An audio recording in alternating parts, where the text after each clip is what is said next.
46 men have occupied the Oval Office, and the textbooks would rather you picture them as marble busts, stern jaws, powdered wigs, hands tucked into waistcoats while they invent democracy. Strip away the bronze and the oil paintings, though, and what surfaces underneath looks far less dignified and a great deal more entertaining. One president taught a bird to swear so fluently that mourners hauled it out of his own funeral. Another vomited directly into the lap of a foreign prime minister. A third filed a formal UFO report. Somewhere in this lineup sits a custom bathtub built to hold 4 grown men.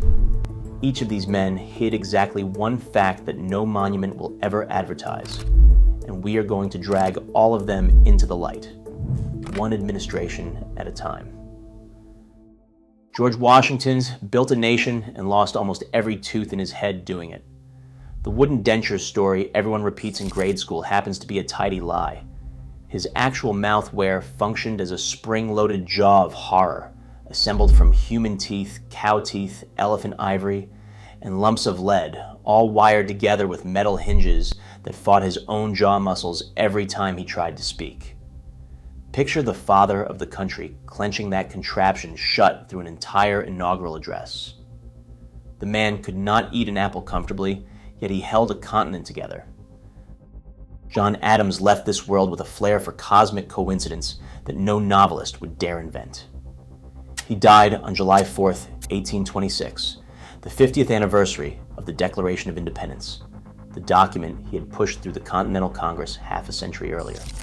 Hundreds of miles south at Monticello, on that very same day, his old rival and reconciled friend, Thomas Jefferson, also breathed his last. 2 of the 3 men most responsible for American independence exited within hours of each other on the nation's Golden Jubilee. Statisticians have run the odds, and they stay absurd. Jefferson, for his part, turned the White House into a fossil lab.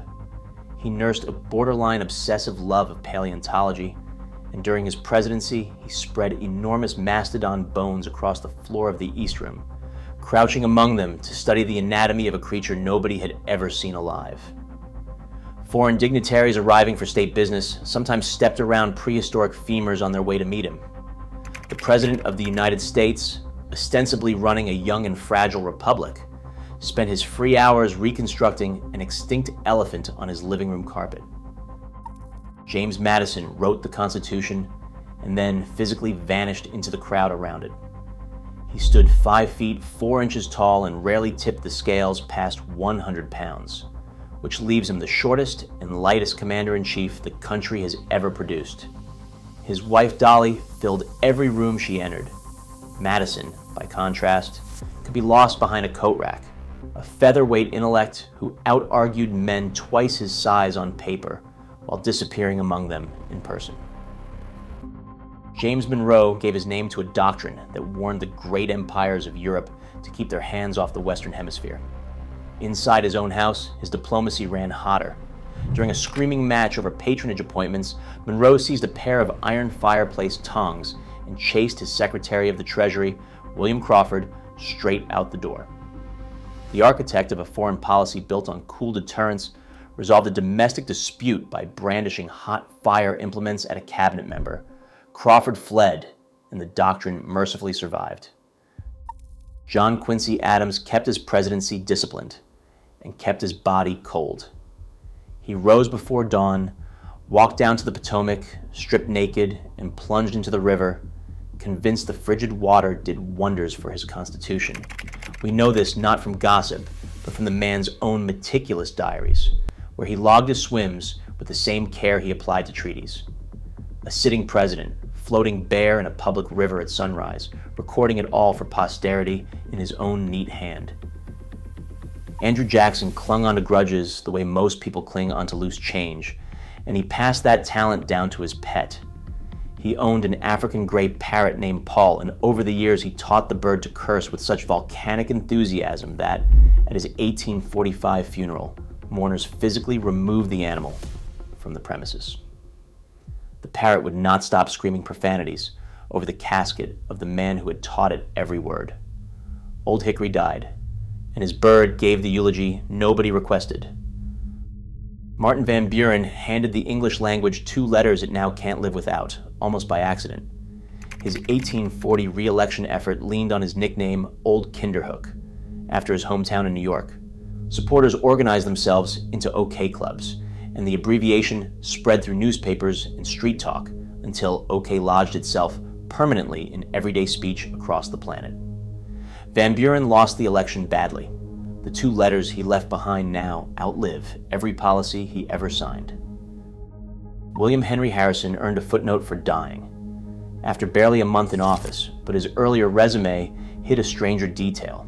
Before he turned to muskets and campaign slogans, he trained as a physician, apprenticing under the famous Dr. Benjamin Rush and studying at the University of Pennsylvania, which makes him the only president to have formally pursued medicine.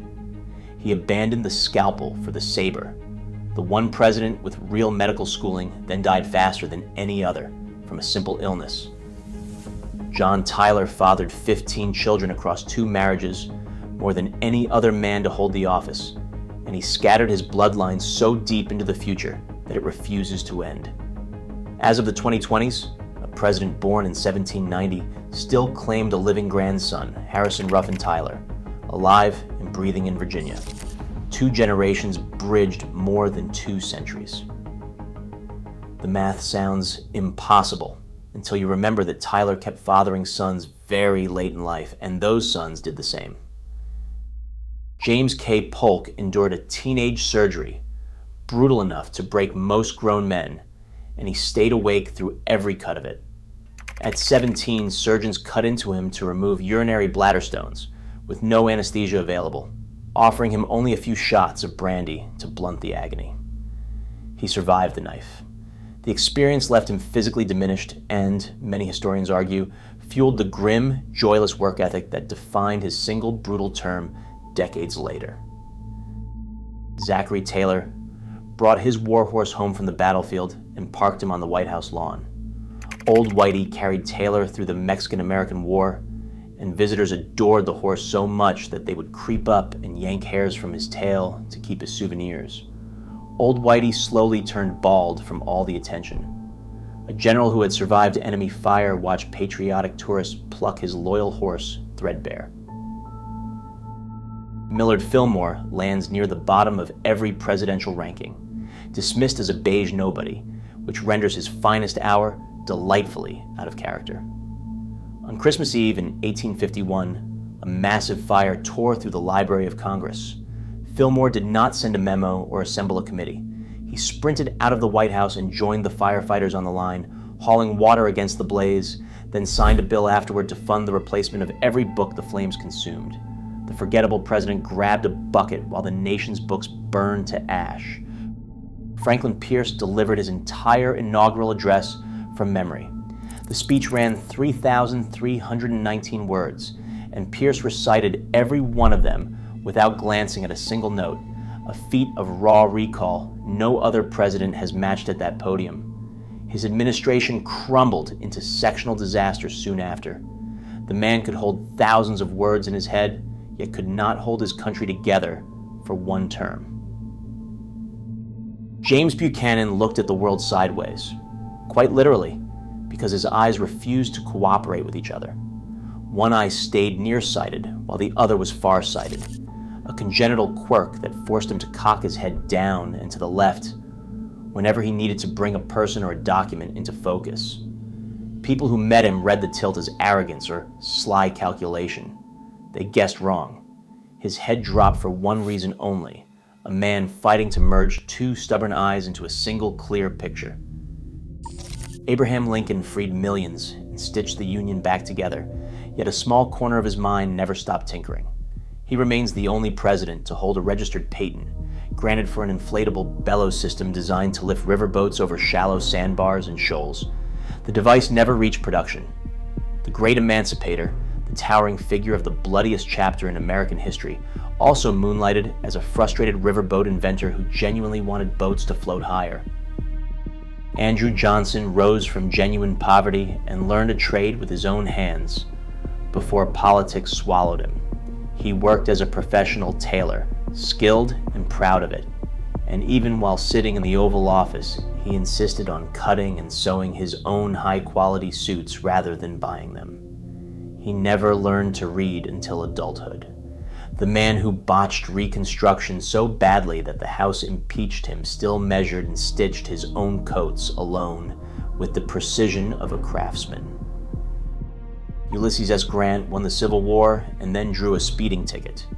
A Washington, D.C. police officer arrested the sitting president for recklessly racing his horse and buggy down a public street, slapping him with a $20 collateral fee. Grant knew the cop had him dead to rights. Rather than show up to court, he skipped the date entirely and forfeited the money. The general who took Lee's surrender at Appomattox accepted his traffic citation with far less grace. Rutherford B. Hayes launched a tradition that now draws thousands of children to the White House every spring, and he did it as a bureaucratic rescue mission. Congress banned kids from rolling eggs on the Capitol grounds back in 1876. Suddenly, the city's children found nowhere to play their Easter game, so Hayes threw open the White House lawn in 1878 for the first official Easter egg roll. A president mostly remembered for a disputed election that gave America one of its sweetest customs. James A. Garfield possessed a mathematical mind sharp enough to publish original work, which puts him in a category of exactly one. In 1876, years before he reached the presidency, he devised and printed his own proof of the Pythagorean theorem in the New England Journal of Education, an honest contribution to geometry that mathematicians still cite today. An assassin's bullet cut his term down to months. The one president who genuinely advanced mathematics barely survived long enough to govern. Chester A. Arthur cared about his wardrobe with an intensity that bordered on the clinical. He reportedly owned 80 pairs of pants, cycling through them with the dedication of a man who treated tailoring as a moral obligation, and he flatly refused to move into the White House until designer Louis Comfort Tiffany scrubbed and redecorated the entire place. The building, in his view, simply failed to meet his standards. A machine politician, handed the presidency by an assassination, spent his first weeks redecorating. Grover Cleveland served 2 non-consecutive terms, which lets him claim 2 slots on any presidential list, and he packed each one with its own peculiarity. Earlier in his career as sheriff of Erie County, New York, he doubled as the county executioner, personally pulling the lever that hanged 2 convicted murderers because he refused to hand a deputy a grim job he would not do himself. He took the duty seriously. The future president felt the rope go taut twice by his own hand. Benjamin Harrison, who governed in the gap between Cleveland's 2 terms, lived in genuine terror of the future. The White House received electric lighting during his administration, and Harrison, along with his wife, grew so frightened of the switches that they refused to touch them.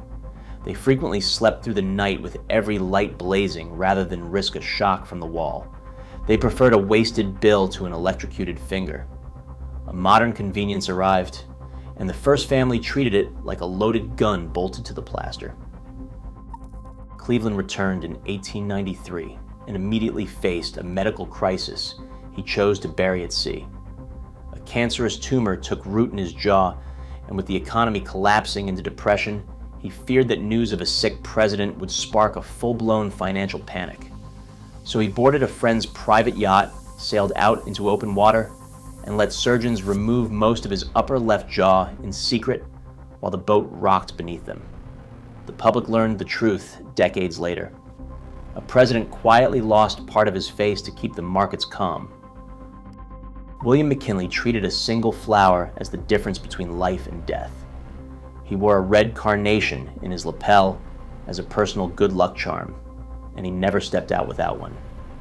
Greeting crowds in Buffalo in 1901, he plucked the bloom from his coat and handed it to a little girl in the receiving line, a small act of kindness with terrible timing. Minutes later, an assassin stepped forward and shot him. The charm vanished at the exact moment he needed it most. Theodore Roosevelt absorbed a bullet to the chest and then refused to let it interrupt his schedule. An assassin shot him moments before a 1912 campaign speech, but the round tore through a folded 50-page manuscript and a steel glasses case in his pocket, which slowed it enough to lodge in his ribs without piercing his lung. Roosevelt, bleeding into his shirt, looked at the wound, judged it survivable, and delivered all 84 minutes of his speech with the bullet still inside him. He carried that piece of lead in his body for the rest of his life. Surgeons left it alone on purpose. William Howard Taft commissioned a bathtub that has outlived most of his policies in the public imagination. The dimensions explain why. He ordered a custom porcelain tub installed in the White House, over 7 feet long, and wide enough to seat 4 average-sized men at once. The tub's manufacturer photographed exactly that scene before delivery, 4 workers grinning inside the empty basin. That is how we know the legend is true, rather than embellished. Taft, the heaviest president in history, simply outgrew every bathtub the building owned. Woodrow Wilson ran a wartime economy so frugally that he turned the executive lawn into a pasture. To cut groundskeeping costs during World War I, he kept a flock of up to 48 sheep grazing the White House grounds, letting them trim the grass for free while he auctioned their wool to raise money for the Red Cross. Tourists photographed sheep wandering past the building's columns. The president, running a global war, saved a few dollars by outsourcing his landscaping to livestock. Warren G. Harding gambled away a piece of national heritage at his own card table.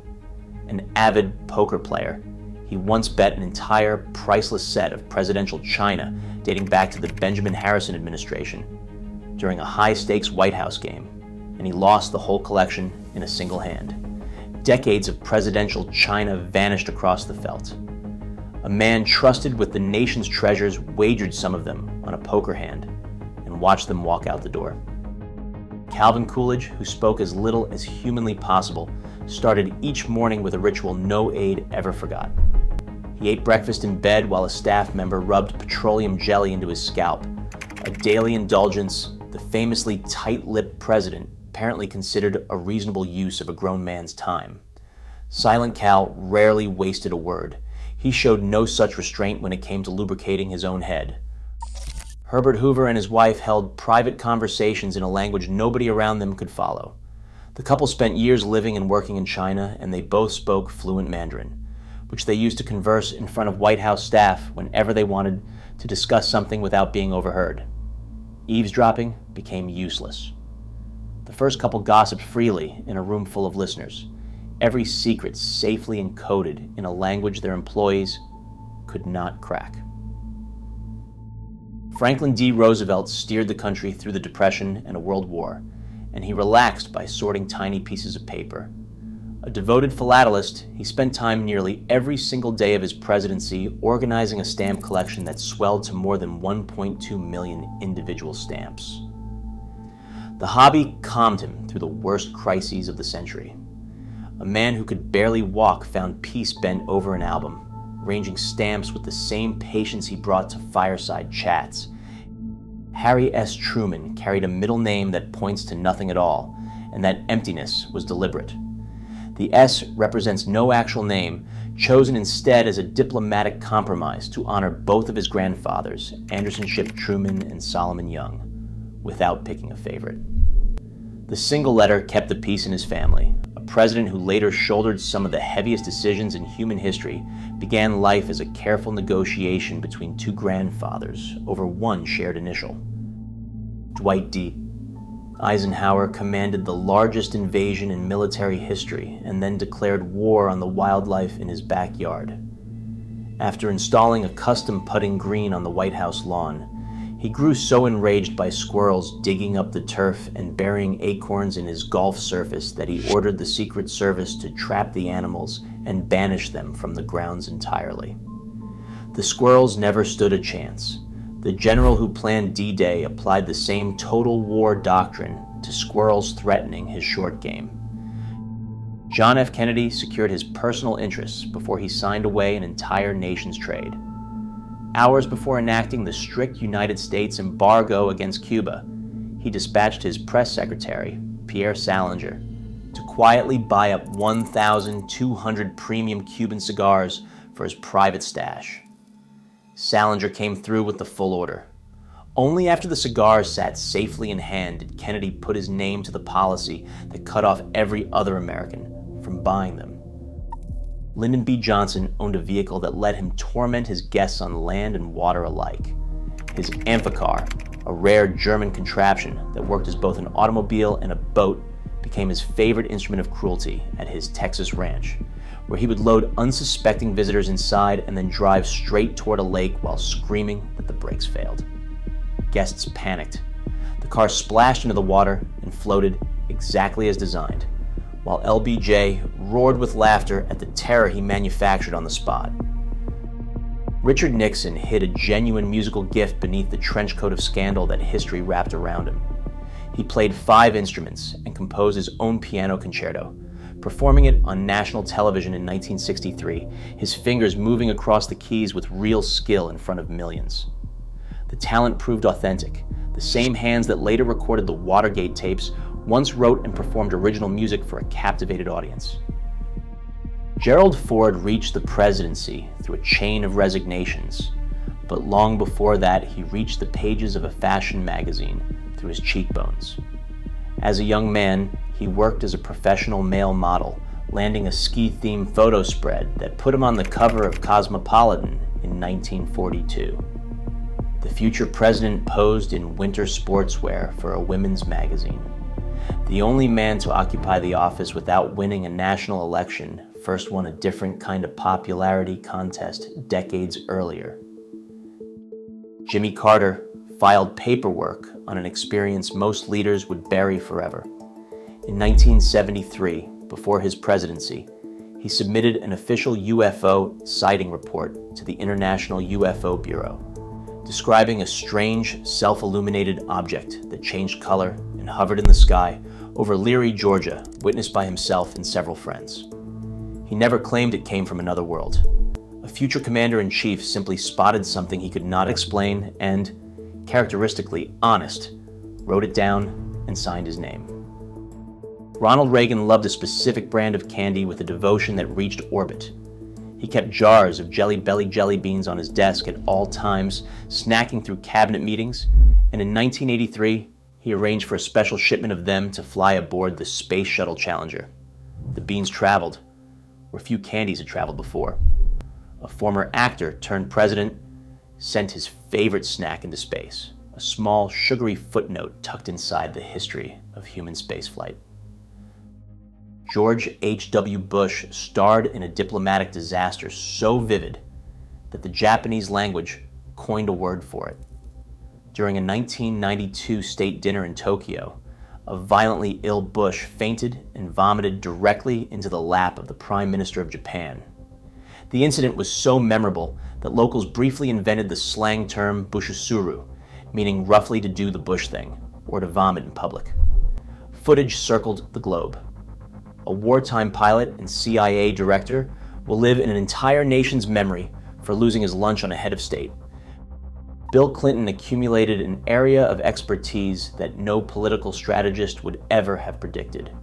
Through years of playing with his daughter Chelsea, he absorbed a startling amount of knowledge about the children's franchise My Little Pony, enough that in 2007 he passed a radio trivia quiz about the colorful ponies live on the air.